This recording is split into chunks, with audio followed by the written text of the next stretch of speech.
Hello and welcome to everyone out there in the audience. Thank you so much for joining us on this webinar today. The title is Transforming DR with Veeam. Thank you, of course, to our partner on this webinar, Veeam, for joining us, and to our expert presenter here, who I'll be introducing you to in just a moment. But of course, big thanks to the ActualTech Media audience for joining us on the webinar today. We know how tough it can be out there in the world of technology. We're all former IT professionals, technology pros here ourselves at ActualTech Media. We know how tough it can be to be responsible for protecting your company's critical data on premises or in the cloud. And we have solutions here to those challenges. So we want this to be educational. We want to help you to overcome your challenges. And we encourage your questions here in the audience console in the questions tab. I should mention, I suppose, my name is David Davis of ActualTech Media, and I'll be serving as the moderator. Like I said, the questions pane is there in your audience console. We'll be doing a live Q&A session at the end of the event, so keep those questions coming during the event. We even have a best question prize to maybe shake some of those questions loose if you're not quite sure if you should ask that question or not. I'll talk about the best question prize here in just a moment. We also have a number of resources, handouts there in the handouts tab. We've got a link to learn more about Veeam, a special link for saving 15% on Veeam backup from Microsoft 365 just for this webinar. And then there's also a Veeam customer success story from molded fiberglass companies. So make sure that you check out those handouts. We also have an Amazon $300 gift card for those who are on the live event. One lucky attendee will get that prize or win that prize. I'll be announcing the prize winner at the end of the event. If you're watching this on demand, recording, of course, that drawing has already occurred.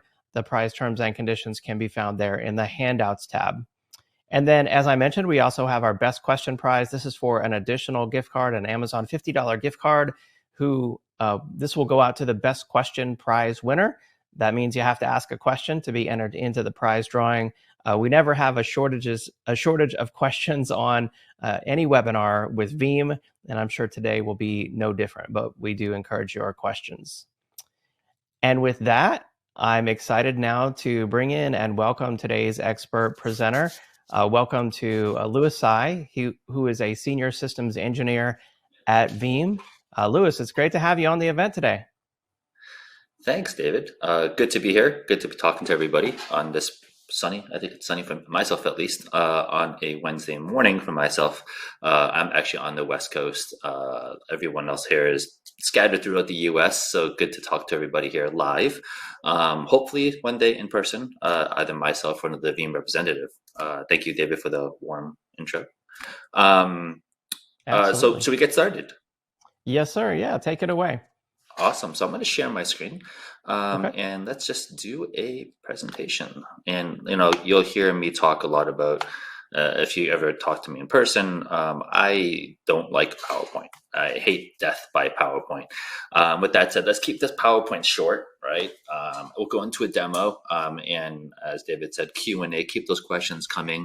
Let's keep engaged. Data protection is not fun, but we make it fantastic, right? That's part of Veeam's use cases, is that we're simple, flexible, and reliable, and also scalable, right? And let's get into it. So Gartner reports, this is 2019. Actually, I should have got a newer slide. My apologies. We've actually gone further up to the right, being able to execute as well as having a complete vision. Yes, all these companies are leaders. Anyone in the top right-hand corner is considered a leader in market share.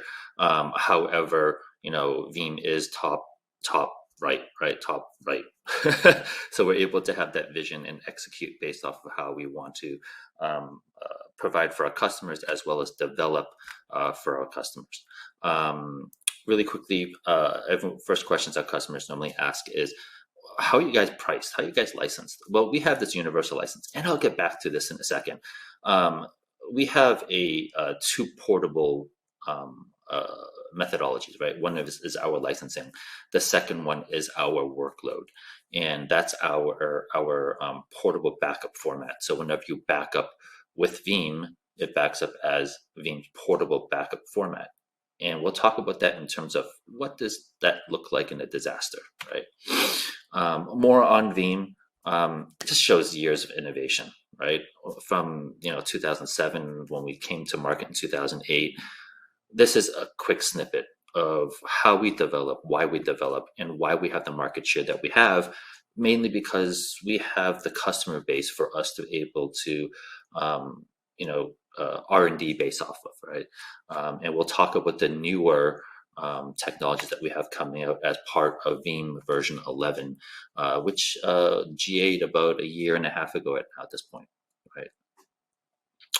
So we're here talking about disaster recovery. And with disaster recovery, there's two facets that we always talk about, whether it's restoring from backups, which is a capable way of mitigating a disaster. And the other way is utilizing Veeam's replication engine. And we have two replication engines, which are really cool. But let's talk about the 3-2-1 rule. What is the 3-2-1 rule? Well, this is not a Veeam rule. It's actually a data protection methodology, right? And we at Veeam, we actually educate our customers heavily on this rule.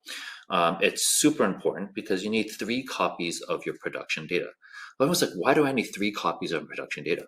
Well, if your source data goes offline, what are you going to do if you don't have another copy sitting elsewhere, right? So we always recommend having 3 copies: your production, which is your virtual machine with VMs or physical servers, right? A backup of it, which is the .vbk, that's Veeam taking that backup, and a copy of that backup, right? We'll talk about that copy, that other .vbk.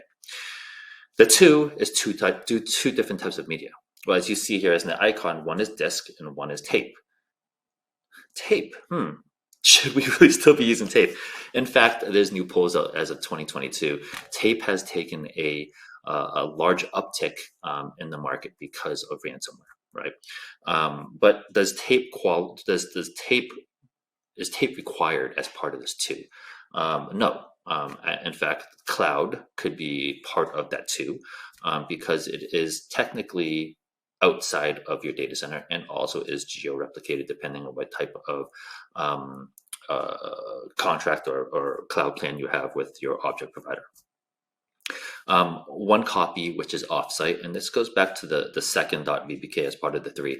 It's super important having one copy offsite, mainly because if you have all your backups sitting in one location and that primary site goes offline, but you have a disaster recovery plan set in place and it goes online perfectly, but you're sitting in your other data center and you needed to restore something from 3 months ago. If you don't have a copy of those backups offsite, you're no longer compliant, right? You no longer can provide services to your end users. So that's why that's really important to have 3 copies of your production data on 2 types of media and 1 which is offsite. Now, Veeam, this is 0 errors is actually something we've created at Veeam, 0 errors. And part of that 0 errors is Veeam's advanced functionality of what we call protection against ransomware, right? As well as certification or validation that your backups are restorable. Now, everyone knows Veeam does backups, that we have a lot of competition out there that does backups. But what sets Veeam apart is our restore capabilities, right? First and foremost, instant VM recovery, right? Being able to restore a VM within 3 minutes less, actually any workload within 3 minutes or less, whether it's a VM, physical server, cloud workload, right? Now, Veeam has Sure Backup. Well, what is Sure Backup? Sure Backup actually will launch your backup that you just did, automated, into our virtual lab. Now, Veeam has a full sandbox functionality built into our software. And that will actually launch your workload into this virtual lab, do a heartbeat test, a ping test, a service test, make sure that application comes up, right? And they'll spin it back down, all without touching your production environment. So that's 0 errors, knowing that when you restore that server, you're 100% validated that server will come back up. There's no worse feeling of restoring something and then you're sitting there waiting an hour for it and it comes up, but it's corrupted, right? So with this Sure Backup, we're validated that there's 0 errors upon restore capabilities. Well, also this 0 error mentions secure restore. But what is secure restore? ransomware is running rampant within the environment. Within all of every company out there, their first and foremost protection is how do we protect against ransomware. The other zero in this 3210 rule, like I mentioned, is secure restore. Veeam has the capabilities of restoring your data with our virtual lab once again, knowing that it's 100% malware free, right? All we're doing is we're tearing apart that .vbk that we've backed up, right? We're scanning it for malware with the latest virus definitions before it actually goes into your production environment, right?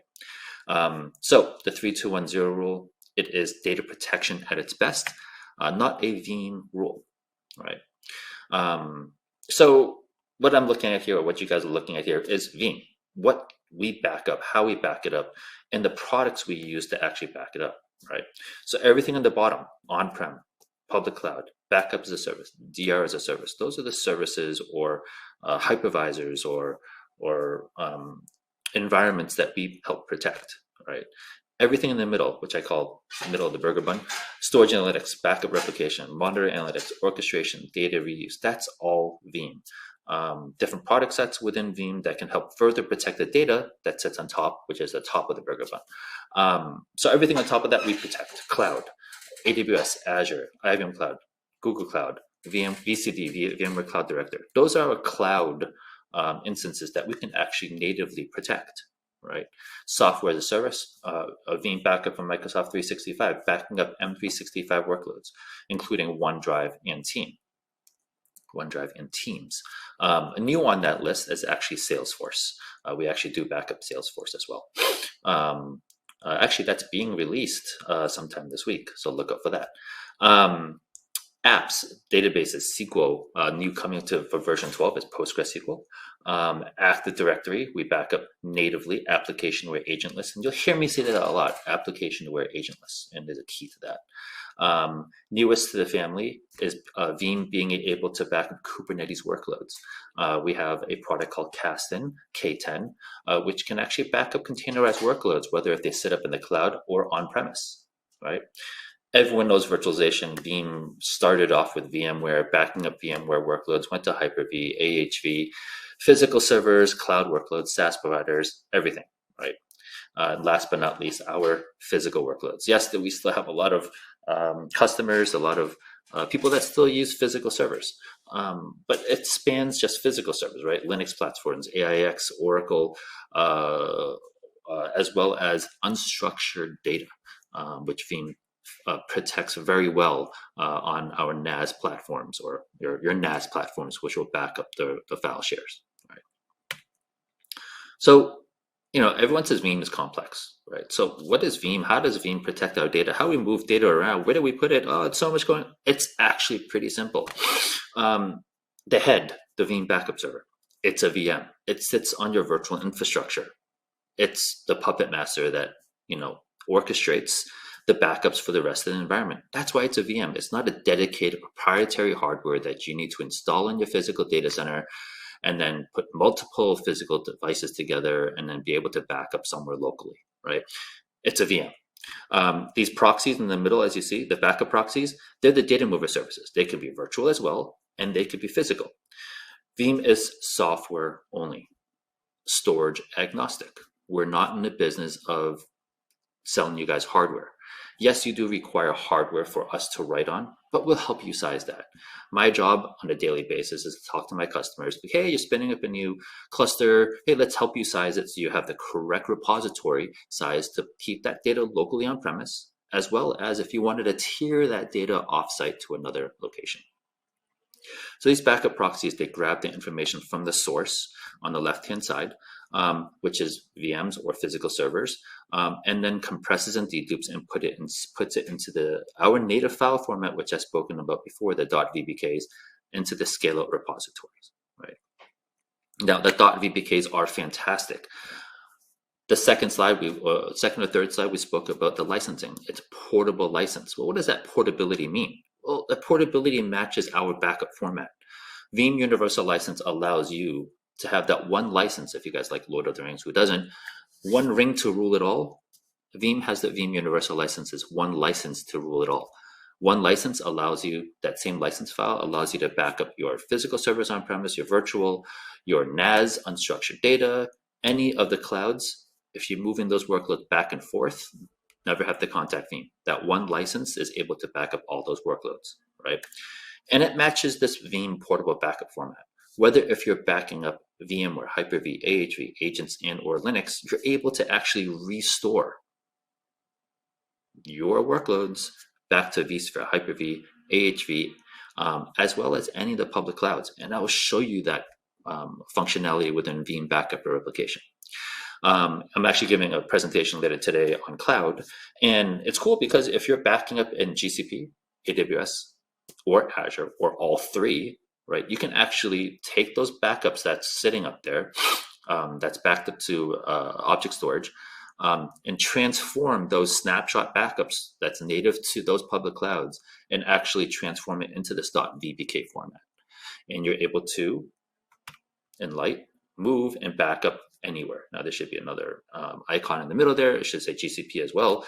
But because of that true portability of that license file, true portability of that backup file itself, we're able to actually transform and move your workloads holistically across 4 environments, physical and the 3 public clouds, right? So this is normally where I get a lot of questions. If you have any questions, please put them in there. We'll answer them post questions. And don't forget about that awesome gift card for the best question out there.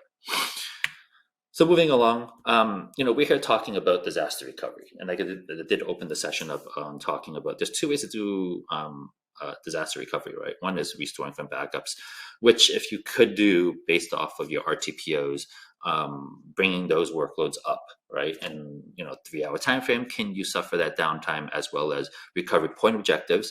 You can utilize a backup for that. But we're here talking about replication as well. So Veeam with version 11 came out with CDP, continuous data protection. That's near zero RPOs. So it's resilient for critical workloads with near zero recovery point objectives. What is that saying? If you have a data written in site A, we're actually going to intercept those blocks before they're written to disk. You're thinking to yourself, how is that possible? It's not even written to disk yet, and Veeam's taken those blocks, we've replicated it across the wire to a secondary location, which we call a destination CDP proxy. Well, it's not magic. At the end of the day, it's just, let me go here really quickly. At the end of the day, it's just us having a IO filter built into VMware, which we call VAIO. And then we've taken that, the IO filters intercepted those blocks before they're into disk, and we replicated it across the wire. Now, once it's replicated over there, you have a couple options, and this goes through the recovery time objectives and the schedule basis of how you want to actually implement policy based off of this replication type. Once you have it over there, you have the capabilities of failing over, adding it to a failover plan, failing it back to production, right? So it's just not a replication engine. It's actually true disaster recovery, right? Now, for the customers, now CDP isn't meant for all of your replication, right? This is the newest replication engine we have as part of Veeam. Now, with Veeam, prior to version 11, it's Veeam backup and replication. We have an existing replication engine that doesn't rely on an IO filter. It just utilizes a VMware snapshot, and we're going to replicate that snapshot to the secondary location. Now, our replication engine is cool because we also do VIPing, right? Which, a lot of customers love that functionality. You're not manually bringing up a VM at a secondary location, powering it up, changing the IP, powering it back down, rebooting it for the new IP address, right? All this is automated, policy driven. And I did go through this a little bit. When do you use CDP versus the regular replication engine, right? Top 5%. Then the most mission critical workloads that you need maximum uptime, failover now, right? And mind you, there's a lot of applications that already have that built in. SQL, Exchange, right? Or your native applications may already have its own clustering enabled. utilize the clustering for that, and anything else that you don't have that native replication built into the application, then utilize Veeam for, right? So, beyond backup and replication, CDP is integrated across our core products. Remember the middle of the burger bun, a Veeam back replication, VBR, our bread and butter. Veeam One is our monitoring and analytics solution. It has reports built in, monitoring of your full virtualization stack, and not to mention also a lot of ransomware alerting and detecting, as well as reporting goodies that is built into there. Veeam Disaster Recovery Orchestrator, coming in 2023, you'll hear these three of the batched up together. It's going to be a really cool product set. But Veeam Disaster Recovery Orchestrator is the overlayer of Veeam back replication that does really enhance functionality when it comes to policy-driven failover replication, as well as failback replication, right? So that's it. So, when it comes to disaster recovery, we're also need to talk about the backup portion of it. And I think the industry about 5 years ago started focusing heavily on ransomware protection, ransomware detection, recovery from ransomware. And ransomware has taken that next leap forward that, hey, ransomware is a disaster. In fact, if a lot of customers that get hit with ransomware, they're able to recover, but during that recovery portion, they've failed over to the disaster recovery site while they brought up their production workloads recovering from ransomware, right? Well, version 11, Veeam came out with an immutable hardened Linux repository. Veeam software only, storage agnostic. This is not an appliance we are pitching to you or our customers. This is any block-based device. Now, any block-based device that you can stand up to a Linux file system, we will harden it and make it immutable. Immutable, what realistically is it? Well, it's any backup that we put on here that cannot be modified or deleted with ransomware. Plain and simple, right? How awesome would that be to know that, hey, not awesome, but if your corporation did get hit with ransomware, how awesome would it be that you can actually recover knowing that they didn't attack your backup repository, right? Once again, software only, storage agnostic. This is not a proprietary hardware device. Any block-based DAS device or that you have that you can be standing up that's block-based, that can be formatted with XFS, presented to a Linux file system, we will harden it and make it immutable, right? So your first line of defense is not your restores or backup. It's actually your last line of defense, right? So you should always have your last line of defense secured. In fact, if you get hit with ransomware, the first thing they'll go into a company is usually try to delete your backups or encrypt your backups, right? That way you can't restore from it. Veeam's answer is this hardened Linux repository. And why we had this change was the growing risk of cyber threats, malware, and secure recovery. I did mention the secure recovery from malware or ransomware attack is our secure restore as part of the 3210 rule, right? And we did go through this in terms of native immutability, malware safe storage repositories, keeping backups and copies safe for a designated retention period, having that copy offsite. Right? So, a quick, overview of the repository itself. Why have it? Is malware safe? It denies deletion of backups in case of a bad actor to come in and wanted to first thing to do is delete the backups, like I said. And we achieved the immutability with the immutability flag of the Linux OS. And we do have a full supported versions of what flavor of Linux. In fact, that the most common flavors of Linux up there, including Ubuntu, are supported. And it's on the Help Center site. It uses non-root account. Always use XFS to leverage block cloning. And how the architecture is transport service. Pretty much in light, we've stood up both environments, and we're tearing away permissions as we implement the repository, and then we pretty much lock out the repository as it gets hardened, right? So immutability for all stages. So we went through this immutability backups, hardened repositories, but let's talk about immutability for all stages of backups. So, what is this slide? And, from day one, our customers want to achieve immutability without having to implement new hardware, like the Linux immutable repository. You can achieve day one immutability today. Well, how? With Veeam, you can actually tier off your backups to an object lock repository in the capacity tier. And what is the capacity tier? Well, as you can see, it's AWS S3 with object lock. S3 compatible, that's Wasabi, Backblaze, right? GCP, IBM object storage, and Azure Blob Storage does not support object lock yet. Further things to come with Azure Blob by the end of this year or this winter. So let's just say I have a year retention policy, right? And I haven't been able to implement the Linux immutable repository on the local tier, which is on the left side of the screen. And I want to, let's just say I have a year retention policy. And I put it on my DAS device. And my DAS device starts blowing up on space. I'm running out of storage space. What can I do? Oh no, the world's going to go on fire. Well, Veeam can handle this for you. Light up the capacity tier, right? Create a scale-up backup repository. Go to Wasabi, AWS, or any object lock provider, right? And then add the capacity tier as part of the scale-up backup repository. And you're able to tier off your backup. So you can dictate, hey, I only want to keep 30 days locally on my direct attached storage that I'm running out of space on, right?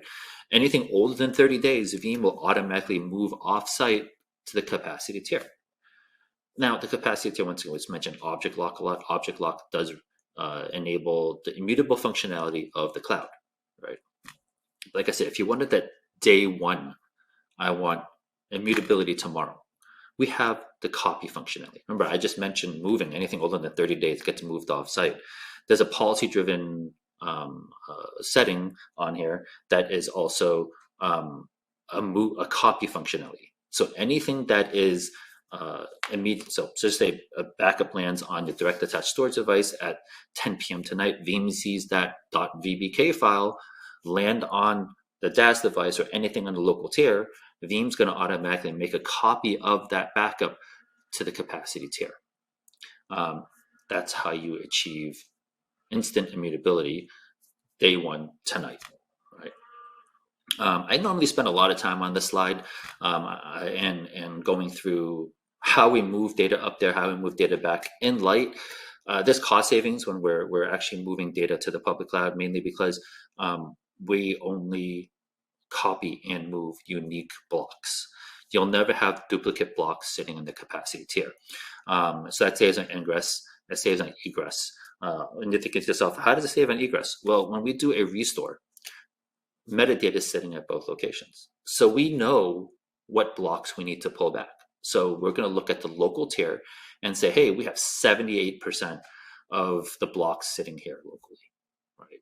And we'll pull back the rest unique blocks because the metadata knows what we need to pull back from the capacity tier. So that's immutability for all stages. It's quick, easy, software only, storage agnostic, right? Next, backing up virtual machines, right? I said we're application aware, agentless on the virtual machine side. That goes for VMware, Hyper-V. It allows us to application aware process Active Directory, Exchange, SQL, SharePoint, Oracle, soon to become a version 12, PostgreSQL, and built-in application aware processing. Mainly because when we back up that .vbk, and I'll show you as part of the quick demo we're going to go through, you're able to actually application aware recover through our Veeam Explorer. Veeam Explorer, we're very proud of because it's our own native application. Built for Veeam, by Veeam, proprietary built. We did it. I didn't do it. Our developers did, but it's our product. A lot of our competition and well-known competition that's out there actually sublease their application aware engine. They utilize crawl software. Veeam, this is our own software. And the power behind Veeam Explorer is a notch above everybody else, right? And I'll show you that as part of the quick demo we're going to go into.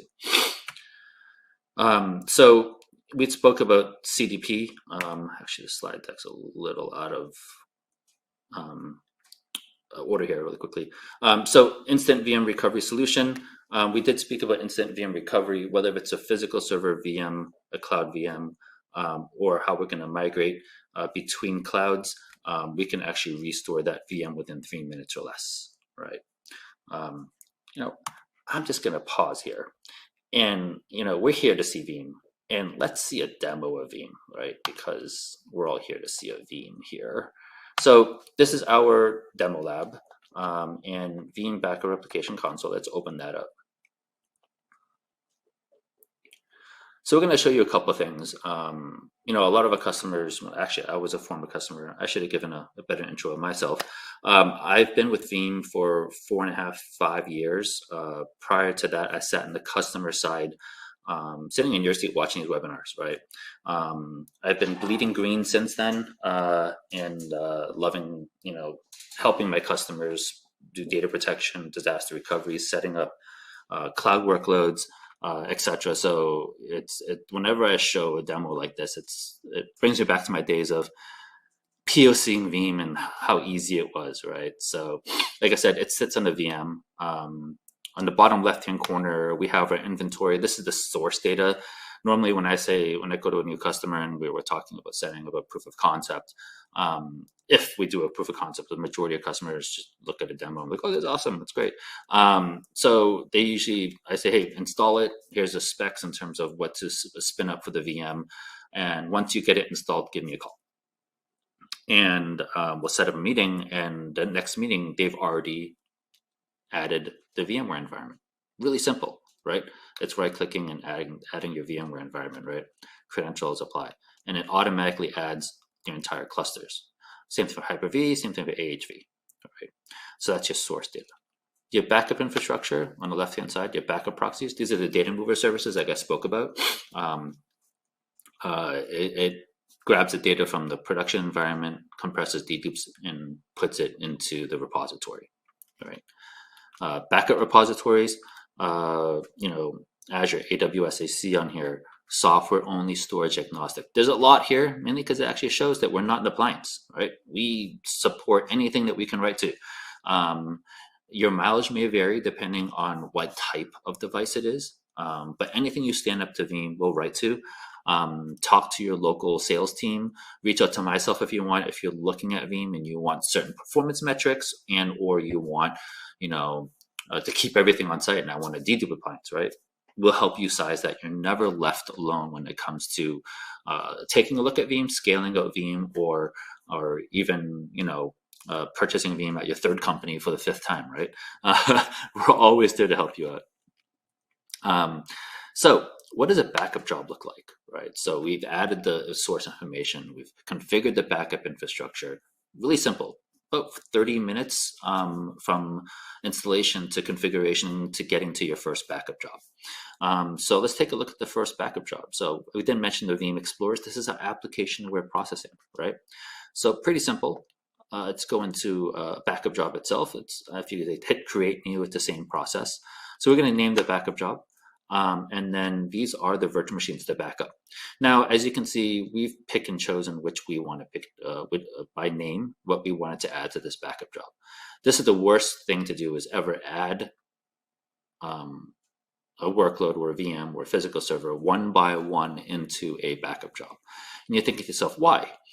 Overhead, right? Veeam simplifies it. And part of the simplification is, when 5 years ago when I was sitting in your seat, I wore 10 different hats, right? My job was not backups. Actually, my tertiary job was backups. My primary job was storage, secondary job was messaging, third job was backups, right? And I was in charge of all the backups. This is my tertiary job. So the last thing you want to do is babysit backups, right? So when we're actually backing up or actually instructing our customers in terms of how to perform data protection, we're actually saying, hey, be simple, use tags. So you can actually do backups via tags. Right? This could take a bit, and I shouldn't have done that. And nothing like a live demo. So yeah, you have the option of backing up via tags. The other option would be backing up off a folder structure. So let's just say you had 10 applications and you just wanted to back up all those applications, group them based off the application type within the folder, or in this case, tags, right? Why? Well, every single time we do a backup job, we're rescanning for that folder structure or that tag, so that, you know, it lessens the load of you spinning up a new VM, coming into Veeam, adding that VM to a backup job, and then too much manual labor. Let's automate this, right? So tags or folder structure, make it simple. Next, we're going to choose the backup proxy, excuse me. Next, we're going to choose the backup proxy, which repository we want to write to, the retention period, how many days or restore points. You can configure GFS points, so grandfather, father, son, how many weekly backups you want to take, how many full backups, how many yearly backups. And then the uber important secondary destination for this job. So as you notice, I unchecked this or checked this off. The secondary target shows up. This will actually point your backups to a secondary location for that 3-2-1 rule. In this case, we'll keep it checked off. And you'll see a little, not an error, but a warning pop up here. And that warning is telling you data sovereignty. So it's cool. We are a global enterprise software company.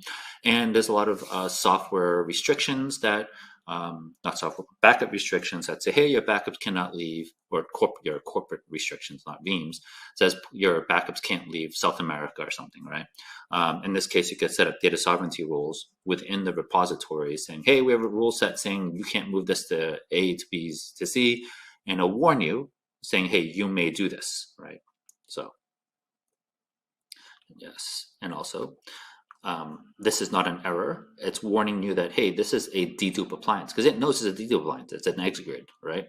And it says, hey, look at this KB article to make sure you have our dedupe engine turned off to utilize the appliance dedupe engine to its full maximum, right?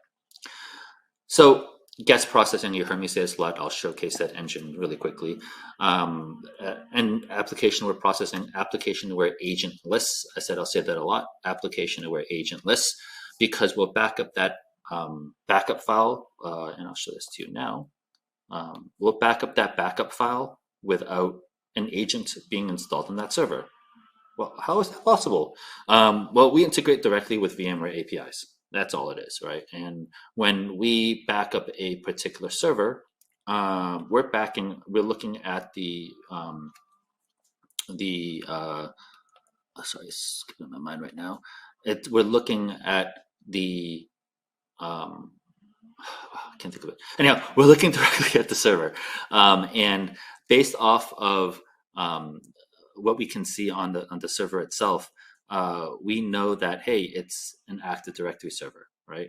Or it's an Exchange server, or it's a SharePoint server.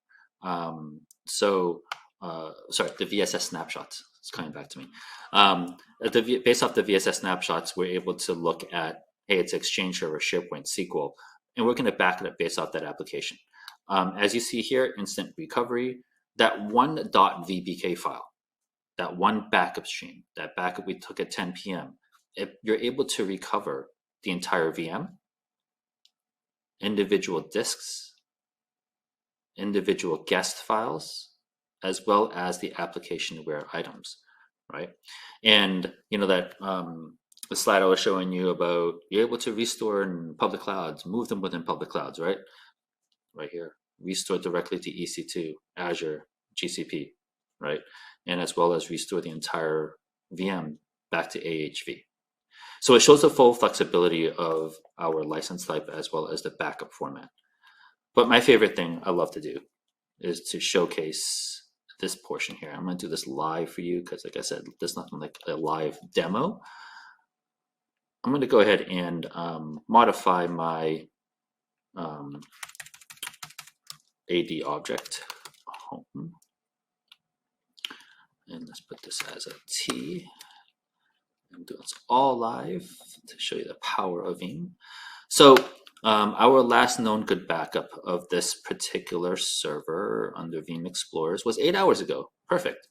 So let's just say a lot of companies have at least 10 people touching Active Directory at any given point in time. And let's just say I want to do a restore of my backup file from last night because something's not right in my AD object, right? So I'm going to go into restore application items. And this is a Veeam Explorer splash screen. You'll show up in 2 seconds. Let's take a look at last night's backup. Hit next and browse. And you'll see the splash screen. And now what's it doing right now? It's pulling up the backup file, extracting it so we can actually view it via a Veeam Explorer in the GUI. Now, pretty cool, mainly because we're extracting that backup file, giving it to you in a form that is don't require you to restore the entire VM. I know some of my customers are like, oh, in order for me to restore something, I have to restore the VM offline, off network, copy and paste it, and then put it back into our environment. With Veeam, the power of Veeam Explorer, you do not. And a couple of cool things here. Let's just say your company has 1,000 users and a bunch of people are making real valid changes, right? And let's just compare it to production. So this will actually compare the backup file with your production domain controller. And it shows that I have changed. But let's just say, like I said, 1,000 people have changed stuff, and let's just show changed objects only. Oh, great. So this is cool. Right when I click my account, this popped up. I can compare the attributes within the object. I made all this live in front of you. So remote home, that's right. But my middle initial, that's wrong. That someone did that by accident or maliciously did it. So let's go ahead and restore that. Okay. Let's go back to Active Directory. Let's go to refresh. And let's just open this up. It changed it back. Now, a couple quick questions that I would get is, hey, so what if it's Tombstone? What do I do, right? So let's take Robert Johnson and delete Robert Johnson, hit yes. And let's just go back to the backup file here, users, computers, users, Robert Johnston, Tombstone. I'm gonna restore him back. And this is the cool part here, is that when you restore the user back, the account is not frozen. The password does not have to be reset, right? So let's just say someone maliciously goes in here, and it's happened many times. My customers call me. We deleted something by accident, or maybe maliciously. I know the accidents happen. I've seen it. You don't have to go in and recreate every single user. Go into Veeam Explorer, highlight the users, restore. Your job is done. So that's Veeam in a nutshell in terms of the capabilities of backing up, the capabilities of restoring, right? I did want to show you once again, as we're here talking about disaster recovery as well as backups, because backups is part of a recovery, our replication. So replication, we have the replicas created, right? So going through a replica, take a look at one of the replication jobs. So this is us creating the replication jobs. So you have the options for replica seeding, network remapping, so that's re-IPing, right? We're going to choose the particular VMs that we're going to replicate across. Choose the destination. Now, when we're talking disaster recovery with Veeam, it's not utilizing any backup repositories. We're actually replicating from site to site, from production virtual host SAN data store to a DR dedicated virtual host data store, right? So we're the mechanism that moves the data across the wire, not storing the data on any Veeam backup infrastructure. That's our replication, right? Have the settings, data transfer, which proxies you want to use to transport the data across. And, easy as seeding the job, guest processing. This just verifies the VM that it's actually there. Enable guest processing, schedule the job. And this is the traditional replication engine that we're looking at here. Once that replication is done, you're able to actually have that capability of executing their replica. So you could fail over now, perform a planned failover. Like I said, you saw it during the presentation, adding it to a failover plan, right?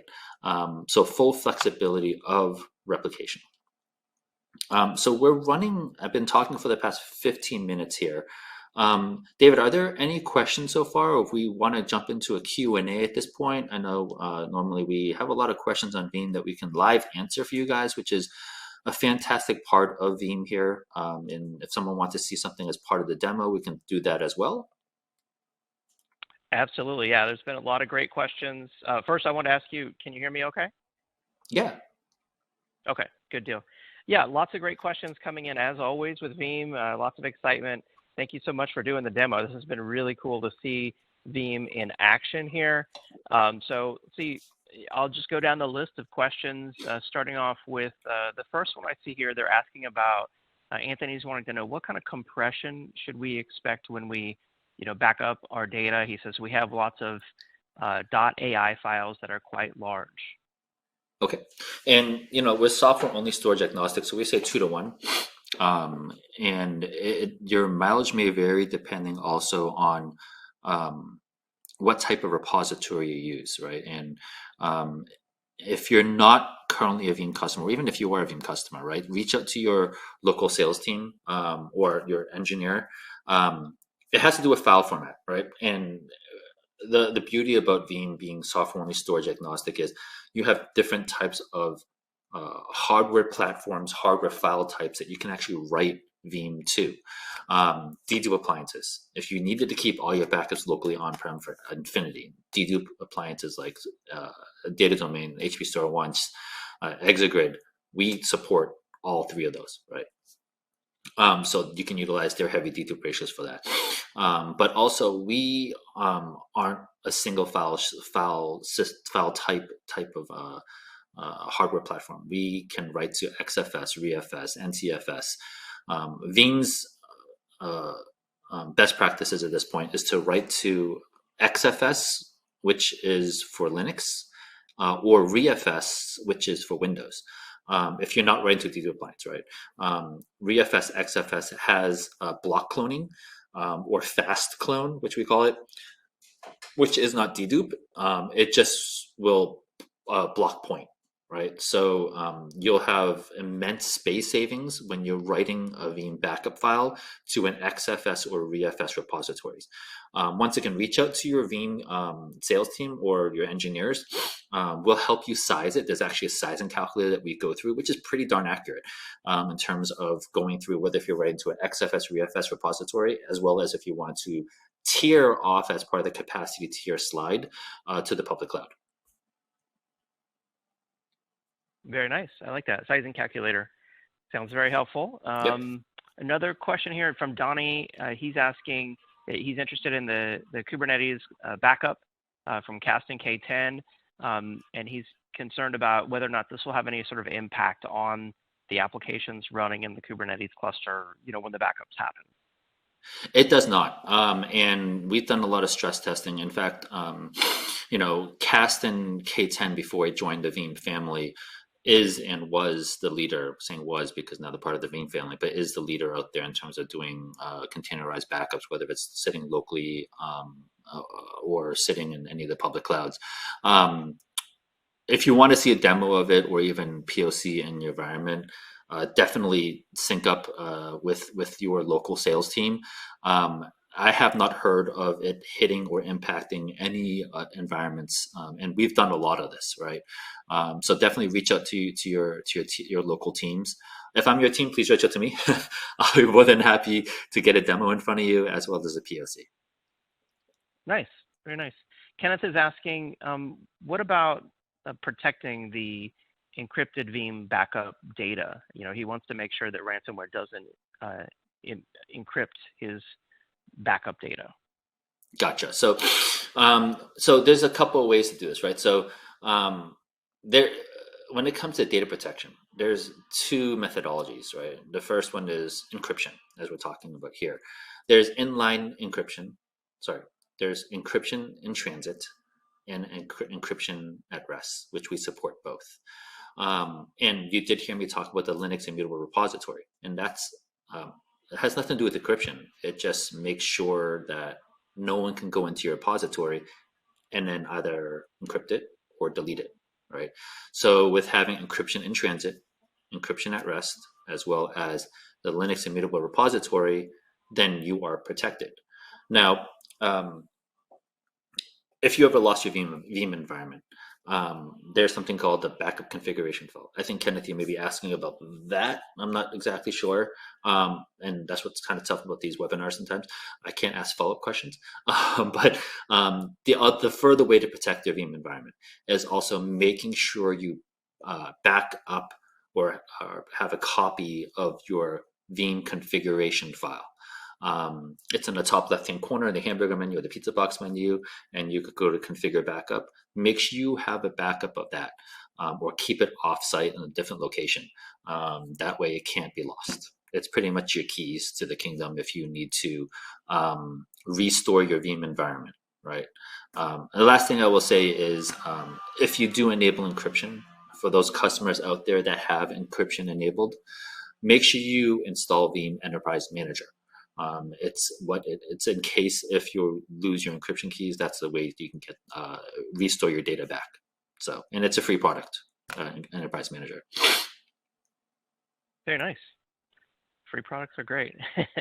Yeah. Free add-ons like that. Yeah. Exactly. There's a series of questions from Ravi who says that he primarily works as a DBA, and they use a free solution today to back up their databases. He's wondering what sort of advantages he might be able to get over his free solution by making the jump to Veeam. Great question. So we always have SQL, and I'm going to go into the demo here really quick. And that's why I looked in this demo thing, because we're able to actually do this, show this to you guys. So Ravi, specifically SQL, right? So let's talk about SQL here. Nothing against you, it's just DBAs in general, they're really protective of the data, and you should be, because that's your data you're ultimately in charge of. And I was a storage engineer, I didn't let anyone touch my consoles, right? I actually changed the root password without anyone knowing and just kept it somewhere for the director, so no one had access to it. But it's within the power of guest processing. We'll go directly to guest processing. So within Veeam, you have the capabilities of having Veeam do nothing, meaning we'll just disable application word processing. It will just back up your SQL dump file, right? Or we'll try application word processing, but ignore failures, right? Or require successful processing. Now, requiring successful processing gives you a couple of options here. The transaction logs, where we'll perform the copy only, right? And let your SQL dump file do the transaction log backups, or process transaction logs as well. And you notice once I click on process transaction logs, you'll see this SQL pop up here. Let's do that again. So SQL and Oracle show up.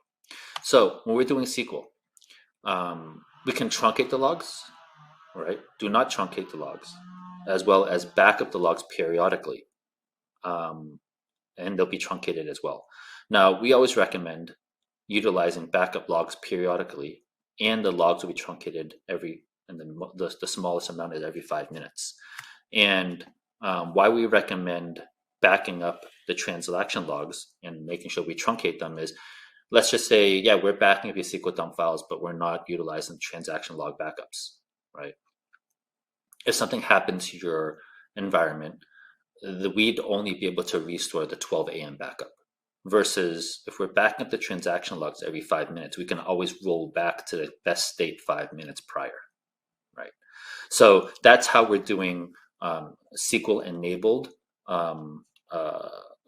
application-aware processing. Now, a little tidbit, I don't like to talk about futures, but with Veeam version 12, we actually have a SQL plugin. And part of that SQL plugin allows you as a SQL DBA, and we have the plugin installed within the SQL environment, and within SQL management, you're able to actually back up as well as do some restore functionality, all at your own fingertips as a SQL DBA. You can also pick and choose which DBs that you want to back up as part of that SQL server.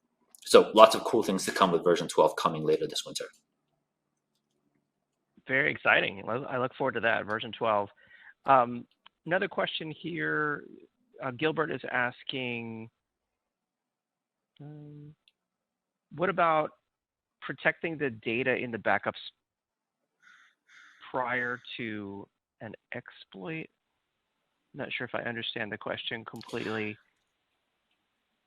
Protecting the data prior to an exploit. So, we might need to get more information on that one. Yeah, let's get more information on that. Yeah, here's another good one. Bill's asking, how do you run a test SQL database restore without affecting the production database? Great question. And that's part of a data reuse. You could do the test restore, and the restore would actually launch it into our virtual lab environment if you wanted to take a look at it. That's number one, right? Because when we do a restore, you have a couple ways of doing this. This came out a couple of versions ago. It's called instant DB recovery. It will actually extract that .vbk. The Veeam Explorer will extract the DB from, and you can have 10 DBs on that .vbk, part of that SQL server. Veeam's power over application word processing. It will extract that DB, and you can actually mount that DB to a QA dev server or another production SQL server, right? All within 3 minutes or less. It's not magic. It's just how Veeam Explorer is integrated with instant recovery. Prior in older versions, we only had instant VM recovery, right? Now we can with instant DB recovery, instant NAS recovery. The beauty of it is that we're just trying to get you guys back up and running as quick as possible. And part of that instant DB recovery module allows you to instantly recover that data to another server, as I mentioned. And mind you, everything I'm talking about here, DR, CDP, the replication engines, instant recovery, secure backup, secure restore, it all comes with a Veeam universal license. It's one ring, one license to rule it all. We're not charging you extra. Oh, you want this? A la carte, you got to buy that. Oh, you want to use disaster recovery? No, it's all built into the Veeam universal license. So kick the tires, try it out, right? We love it at Veeam, and our customers love it as well. Excellent. I love that. The universal license, it's all in there. Yes. Version 12 coming up here real soon with a ton of great new features. Looks like we've covered most all the questions out there, and we're almost out of time here in the event. So I think this is a great place to wrap up and maybe ask the question, what should folks do if they want to learn more about Veeam and take the next step? Well, as the slide's showing, you have options to how to get started. Go to veeam.com, any of the marketplaces, if you want to deploy this in any of the cloud marketplaces. Reach out to your local sales team. Reach out to myself. Veeam.com, there's a contact form. Put your info in there. Someone will be in contact with you pretty quickly. Looking forward to hearing from all of you guys. Hopefully this was a great session for you. Thank you for all the questions. Hopefully we're able to answer them for you. If not, once again, reach out to your local sales team, and we'll be more than happy to get those questions answered. Excellent. Well, thank you so much, Louis. I really learned a lot. I know the audience did as well. Awesome demo. Thanks for being on the webinar today. Thanks, everybody. All right, and thank you to our audience for joining us. Of course, check out the handouts tab as well. There's a link there to save 15% on Veeam Backup for Microsoft 365. There's a link there to learn more about Veeam and a customer case study as well. And then you've got the links there, the different options to get started on the screen. Those are clickable links, hyperlinks, if you click on those. And with that, it's now time for our Amazon $300 gift card prize announcement. This is going out to Sandeep Desai from North Carolina. Congratulations, Sandeep Desai from North Carolina. We also got a ton of great questions, and we'll be reaching out to our best question prize winner as well with that $50 Amazon gift card. Thank you to everyone who joined us on the webinar today. Have a great day, and we'll see you next time. Bye-bye.